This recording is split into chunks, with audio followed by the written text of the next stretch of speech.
Hello, my name is Andrew Hawley, and I'm an assistant professor in the National University of Singapore's Biomedical Engineering Department and a PI at the Mechanobiology Institute here in Singapore. I'm very honored to be introducing our next three speakers, all of whom are young scientists in the process of making important contributions to a wide variety of biomedical fields. Our first speaker is Eilam Yeini, who is a PhD student in Professor Ronit Sachi-Fanaro's lab at Tel Aviv University. Eilam will be sharing work on understanding the complex relationship between glioblastoma cancer cells and their microenvironment in the brain.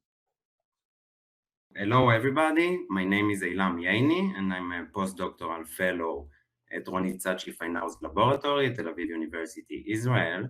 I would like to thank the organizers for the opportunity to present here today my PhD project, which focused on the role of P-Selectin in glioblastoma progression. So glioblastoma, or in short GB, is the most common and lethal type of brain cancer with a median survival of 20 months. The available treatments for these patients mainly include surgical resection, followed by chemotherapy and radiotherapy, and other targeted therapies or current immunotherapies have showed limited efficacy in glioblastoma patients. Nonetheless, it is known that the brain microenvironment facilitates glioblastoma progression. So we focused on microglia, which are the brain-resident immune cells. They have antigen presentation, cytotoxic, and phagocytic abilities. However, they can be found in several activation states, which can be roughly divided into the pro-inflammatory anti-tumorigenic phenotype, in which they can attack cancer cells and recruit other immune cells to the tumor, or the anti-inflammatory pro-tumorigenic phenotype, in which they possess angiogenesis and immunosuppressive characteristics and facilitate tumor progression. The mechanisms which induce this phenotype in glioblastoma are yet to be fully understood. So to investigate the interactions between glioblastoma and microglia cells, we first established several human and murine glioblastoma mouse models and found activated microglia in the tumor site in all the different models and in patient FFPE samples using IBA1 immunostaining. We then proceeded to in vitro experiments where we co-cultured labeled glioblastoma cells with unlabeled microglia cells and followed for cancer cell proliferation. We found that as more microglia in the culture, the higher was the proliferation rate of glioblastoma cells. To evaluate the effect of microglia on glioblastoma cell migration, we have used transwell migration assay where we see the microglia cells in the lower chamber and glioblastoma cells in the upper chamber. And we found microglia to significantly enhance glioblastoma cell migration. Now, to elucidate factors that are involved in these interactions, we have again co-cultured glioblastoma cell microglia cells and screened for over-secreted factors following these interactions.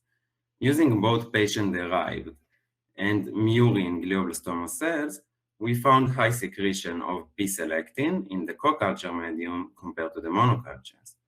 P-Selectin, or in short SELP, is an adhesion molecule involved in leukocyte rolling, and P-Selectin and its primary ligand, PSGL1, have been shown to be involved in several immunological processes, as well as in cancer spreading and immunity. So exploring the expression of P-Selectin in glioblastoma, we found that glioblastoma cells not only secrete P-Selectin, but also express P-Selectin on their membrane, and that both secretion and expression were elevated when glioblastoma cells were treated with microglia condition medium. Moreover, we found microglia cells to express high levels of PSGL1 when treated with glioblastoma condition medium. These results suggest that P-Selectin expressed on glioblastoma cells may interact with PSGL1 expressed by microglia cells. So we went back to our mouse models and found high of P-Selectin and PSGL1 in tumor areas enriched with activated microglia. To validate the relevance of these findings, we have collected FFPE samples from short-term survivors and long-term survivors glioblastoma patients and found much higher expression of P-Selectin in the short-term survivor samples compared to the long-term survivors or healthy human brain samples. And these findings were further validated using the TCGA database. So we decided to continue and evaluate the functional role of P-Selectin in glioblastoma progression. To that end, we have generated P-Selectin knockdown glioblastoma cells using shRNA, and we established a glioblastoma 3D model using a drop method, in which we create multicellular spheroids, see them in matrigel, and follow their invasion. We observed an increased invasion of glioblastoma cells when microglia were incorporated into the spheroids, and reduced invasion following P-Selectin knockdown. To validate that these effects are due to P-Selectin knockdown, we have used P-Selectin small molecule inhibitor and found similar results. We then asked what is the role of this axis in microglia immunophenotype. So we've treated human microglia with a recombinant P-Selectin and found increased expression of the immunosuppressive cytokines IL-10 and TGF-beta, a reduction in the phagocytosis ability, and reduced nitric oxide release by human microglia. Interestingly, we could reverse this phenotype by blocking P-Selectin or PSGL1, but not by blocking the other P-Selectin ligands, CD44 and CD24. This indicates that P-Selectin promotes the immunosuppressive phenotype of microglia by specifically binding PSGL1. So we proceed to in vivo experiments, and we inoculated intracranially into mice the P-Selectin knockdown glioblastoma cells and found reduced tumor growth and prolonged survival in the P-Selectin knockdown group using patient-derived and murine glioblastoma mouse models. Immunostaining of these models revealed reduced proliferation, increased apoptosis, reduction in blood vessel density, and increased infiltration of cytotoxic T cells and reduced infiltration of T regulatory cells. These findings regarding the T cells were also validated using flow cytometry. So to further characterize the changes in glioblastoma tumors following P-Selectin knockdown, performed single-cell RNA sequencing, which allowed us to have a closer look into the different cell type populations and subpopulations inside the tumor. Looking at the cancer cell populations, we found a reduced expression of the invasion, proliferation, and angiogenesis signatures in the P-Selectin knockdown tumors, and in the microglia populations, we found an increased expression of the pro-inflammatory antigen presentation and T-cell recruitment signatures, which correlates with our previous observations. Finally, we evaluated the therapeutic potential of P-Selectin inhibition by treating glioblastoma-bearing mice with the P-Selectin inhibitor IV, and we found reduced tumor growth in human, murine, and genetically engineered glioblastoma mouse models. Now, these findings, together with the observation of improved immune activation, have led us to try and combine P-Selectin inhibition with other immunomodulators in order to harness both the microglia and the T cells against the tumor. So we have synthesized an anti-glioblastoma nanovaccine composed of PLGA nanoparticles loaded with glioblastoma neoantigens. The nanoparticles were decorated with mannose residues in order to target dendritic cells, which will then activate T cells to specifically recognize and attack the glioblastoma cells. We have treated glioblastoma-bearing mice with a P-Selectin inhibitor IV every other day, and with 3 doses of the nanovaccine once a week intranasally. While the nanovaccine by itself did not affect much tumor growth, the combined treatment has showed synergistic effects in reducing tumor growth and prolonged mice survival. So this is what we are working on now, as well as other combinations with other immunomodulators.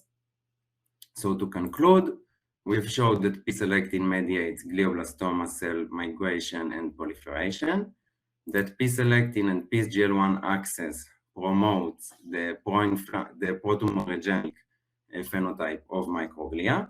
We demonstrated that P-Selectin inhibition reduces the tumorigenic potential of glioblastoma cells in 2D and 3D culture models and leads to delayed tumor growth, prolonged survival, and improved immune infiltration in vivo. These findings were validated using several human and murine glioblastoma models, which represent the different glioblastoma subtypes. And for the future, we are now planning to conduct clinical trials evaluating the anti-cancer effect of an FDA-approved anti-P-Selectin antibody, which is currently indicated for sickle cell disease. So I would like to thank all the lab members, our collaborators, and of course, my supervisor, Professor Ronit Sachi-Fainaro, and thank you for listening. Okay, thank you very much, Eilam, for this really nice talk. As always, please to drop your questions into the Q&A. I guess I can start us off with a question. I think it's really fascinating how you're looking at these, trying to untangle the contributions from these two distinct components of the glioblastoma, right? So one of the interesting aspects of glioblastoma is the stiffening, right, of the tissue surrounding this tumor. And I'm wondering if in your SELP knockdown tumors, if you have measured or maybe noticed any change in the matrix mechanics surrounding that tumor. Yes, so actually we didn't check this, but what we saw that after treating with a P-Selectin inhibitor or P-Selectin knockdown, so the tumors are more encapsulated, so which is basically a good thing because glioblastoma is also known to be a very invasive tumor. And then let's say that after surgery, it will be more possible to resect the whole tumor or most of the tumor after following these treatments. But it's interesting what you're saying. We can also examine this. Excellent. I mean, one of the things I'm also wondering is you showed this increased sensitization to the chemo drug or the chemo therapeutic treatment. What do you think is driving this? Yeah, so microglia are also known to increase drug resistance in glioblastoma, and actually we are working more on combinations with other immunomodulators, vaccines or immune checkpoint blockade. But we also believe that, and we also see that it improves also the activity of chemotherapeutics, but we are still evaluating these mechanisms deeper. Cool. Yeah. So we do have a question from the audience from Nishama Gilad. It says, very interesting work. Does the approved P-Selectin blocker pass the blood-brain barrier? Yeah, so this is a very good question. We don't know. And for our research in mice, we used small molecule inhibitors, hydrophobic molecule, which did pass the blood-brain barrier. And the reason we want to use this antibody, it's for the sake of the patient, actually, because this is already approved and in use for other indications. So we think it's worth the try. And one more aspect is that we also observed similar effects on bone marrow-derived macrophages. So we believe this can maybe also affect these cells. But yes, this is one of our major concerns using this antibody, and we hope we are now conducting preclinical investigations with this antibody, so we'll have more data about it. Okay, I guess one other thing I'm kind of interested in is, do you think this is specific to a glioblastoma kind of cancer model, or do you think some of these similar pathways might be playing a role in other tumor types? Yeah, so actually we did observe a high expression of P-Selectin in melanoma and breast brain metastasis, and we have also some preliminary results using melanoma 3D models. And some of the experiments that we performed were using a system with only microglia or macrophages, and we saw the influence of P-Selectin, PSGL1 axis on their phenotype. So yes, we believe there is also it is also relevance for other tumors or other even immunodegenerative diseases. So yeah.